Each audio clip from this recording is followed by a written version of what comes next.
யூதனின் இதயத்தின் ஆழத்தில் அவன் ஆத்தும ஏக்கம் சீயோனுக்கே.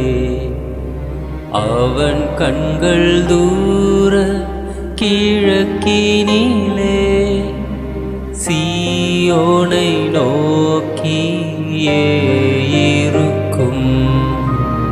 எங்கள் நம்பிக்கை மறித்திடவில்லை, எங்கள் மண்ணில் சுதந்திர தேசம் அடைவோம். 2000 ஆண்டு கால நம்பிக்கை ஒரு நாள் மீண்டும் திரும்பிடுவோம். சீயோன் தேசம் எருசலேமிற்கு ஒரு நாள் மீண்டும் திரும்பிடுவோம்.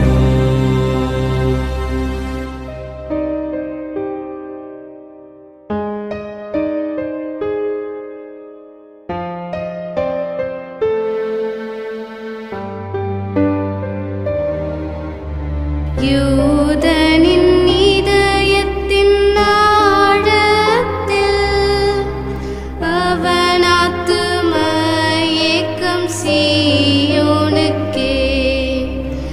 அவன் கண்கள் தூர கிழக்கினிலே சீயோனை நோக்கியே இருக்கும். எங்கள் நம்பிக்கை மறித்திடவில்லை, எங்கள் மண்ணில் சுதந்திர தேசம் அடைவோம். 2000 ஆண்டு கால நம்பிக்கை ஒரு நாள் மீண்டும் திரும்பிடுவோம். சீயோன் தேசம் எருசலேமிற்கு ஒரு நாள் மீண்டும் திரும்பிடுவோம்.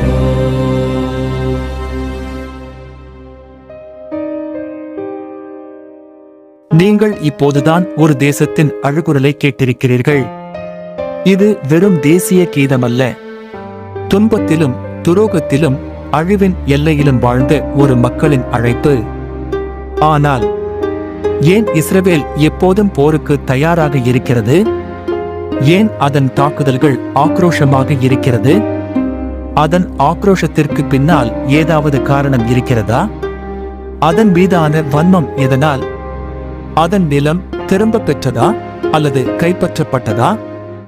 இஸ்ரவேலை பற்றிய உண்மை உங்கள் மனதில் பதில்களை தேடுகிறதா? பைபிள் கூறும் இறுதி நாள்களின் உண்மை புரிந்து கொள்ள விரும்புகிறீர்களா? உலகம் மறைக்க முயற்சிக்கும் சத்தியங்களை வெளிச்சத்திற்கு கொண்டு வரும் முயற்சியே இஸ்ரவேல் முழுமையான வரலாறு தொடர். இந்த தொடரில் எதையும் தவறவிடாதிருக்க இணைந்திருங்கள் எங்களோடு.